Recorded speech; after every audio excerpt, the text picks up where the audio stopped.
It's the Andy and Dave Daily right here on the Muskegon Channel. I'm Andy O'Reilly. That is Dave Cackley. And we come together as we do daily for this news thing. And stop. What do you...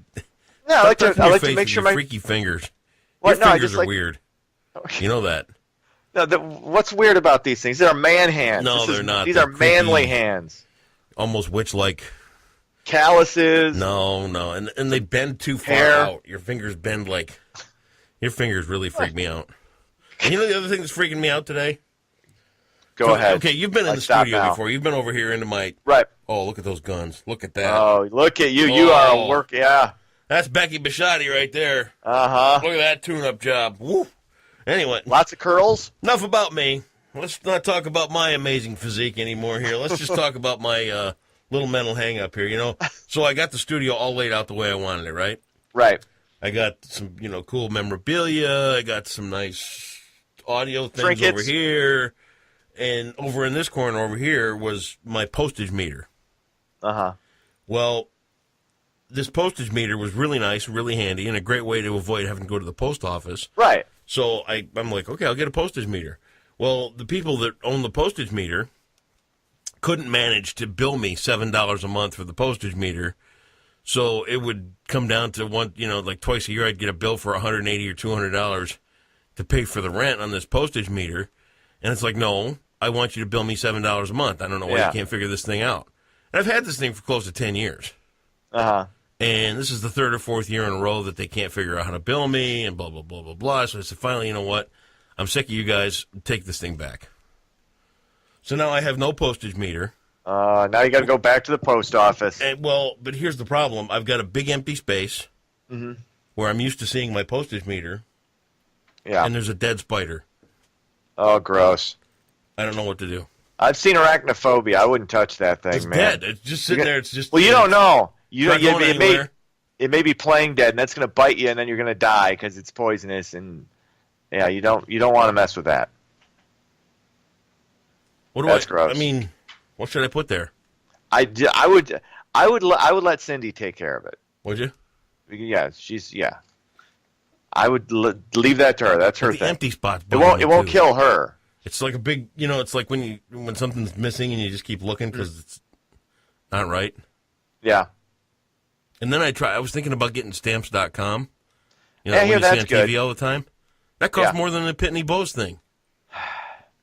You just can't win. They are. You just can't win. I don't know what to tell you. I just occasionally go to the post office. You occasionally go to the bank, too. Well, yeah, I do. I enjoy going to the bank. I'm going to the bank on Saturday. Oh, fun. To deposit an actual check. Wow. That's right. I get checks, man. This direct deposit BS. I keep tellers in business. I just don't know what to do about their day. I don't know what to do about this empty spot. You're going to have to go, you're just going to have to deal with it and man up, sack up, and just, let it roll water off your back, it's man. Like a big, don't let it's it like bother a void. I see. Yeah, this is really, you cannot let this go. You got to, I'll tell you what, I'll start the news. Okay. And you fixate on that, and then interject when you feel like something interests you.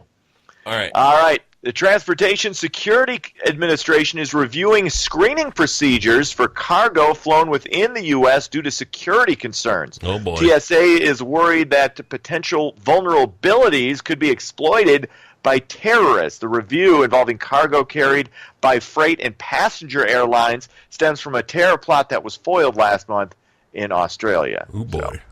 So, gotta dot those I's and cross those T's when it comes to it's nuts. safety. Yeah, it's crazy. It really is. Yeah. Military leaders, Congress, and government watchdogs have warned for years that the military is not as ready as it needs to be for global conflicts. This is due to the cuts that have slashed training and maintenance. Monday's collision between the USS John S. McCain and a tanker near Singapore killed one sailor and left 9 others missing. There are now new rounds of questions about naval readiness after the 4th major collision for the Navy in the Pacific this year. A lot of people have been talking about this as far as, are we as ready as we need to be to handle potential conflicts around the globe? And most people are saying we're not. We're not going to be able to fight wars on multiple fronts. And, Here's the thing, though, and I don't know the whole situation, so I can't really comment. But when it comes to the everyday, mundane stuff, I mean, accidents happen, right? Right. Like this collision thing, and bad, sad, awful, but accidents happen, right? Yeah. But when the rubber really hits the road, do you think that any guy on a battleship or an aircraft carrier or anything like that, do you really think they're not going to be ready to go? That's a fair question. I don't know. I mean? I don't know what These are two completely different situations. Mm-hmm. You know what I mean? You're cruising along and, oops, we had an accident type thing. Yeah. But if really threatened and really, it's time to put the pedal to the metal, it's a different story. Yeah, you could be right about that. I don't know. What I mean? And, like, neither one of us are military experts, so I don't know. No, I know. I don't know how that impacts this, that, or the other. But it's just a different situation when everybody. When it's like, all right, it's time to go, and we're going to have us a fight. Yeah. The conditions change. Right. So. Yeah, fair enough. Yeah. The American Red Cross of West. Good thought. Hey, look at you. See, you overcame your being distracted. Oh my God, there's a dead spider. By the dead spider. See, now you're back to being distracted again. Okay. American Red Cross of West Michigan is already assisting in the efforts in Texas as residents get prepared for Hurricane Harvey. Volunteers are in the region as the storm is expected to be a Category 3. The Red Cross believes there will be significant damage, power outages, and flooding. So good for the people who go and assist those in Texas. Although, a lot of times these storms don't. It's not like Hurricane Katrina. Well, it's Hurricane Harvey. Didn't they say though that this is about the same power that Katrina had when it hit? I didn't. No, didn't that ended up being like a 4 or a 5, wasn't it? I think I read earlier today that it was kind of a 3 when it hit. And we'll see. This is bad. Yeah, well, I don't know. I'll keep you updated. Thank you. Because I'm a journalist. That's what you do. Crackerjack. That's what I do. All over everything. 2 replica Columbus ships have made their way into Muskegon. The Nina Ann Pinta sailed from Traverse City to Heritage Landing in 24 hours. The 2 vessels are replicas of the ships that accompanied Christopher Columbus when he first arrived in America in 1492. You can tour the ships through next Tuesday. Cost is $8 for adults, $7 for seniors, $6 for kids 5 to 16. That's a cool thing. It's a cool thing. Get your kids ensconced in some history. You gonna bring Max out? And, I don't have him this week. I don't have him. Oh, do I have good him excuse. Saturday? You got him. You can bring him out next week. I could maybe. Yeah, we'll see. Yeah? No, he starts school next week. Oh boy, Monday's the first day of school. Well, see, there everything's you go, we're dude. off. I mean, that's good reason to take a day off right there. We're off. We're off of the summer schedule now, which throws everything up in the air. Some friends and I were talking about those ships online last night. A little Facebook impromptu chat type thing. Yeah. I'm all for these ships coming to town, and I hope people tour them and enjoy them, and it's really cool to have them here. It's, and they seem to come every summer or every other summer or something like that, and great. But can you imagine what life must have been like on one of those ships? Oh God, back no. in the days? Oh, the smell. The smell. Just the smell alone. And seasick, and where do you go to the bathroom? That's what I was saying. The smell. And who's got the shower? Yeah, and you just pray for rain. Air conditioning. What? I know, right? In the 15th century, man. Oh, God. Neither one of us. Yeah, I would not have fit in on that. I would not have lasted 2 days. Maybe a day after that. Imagine if we got thrown back in time and put on one of those boats. Oh no! No, that is like no. It would have been like Cabin Boy. Yeah. Oh. I would be Chris Elliott. I would be a fat Chris Elliott.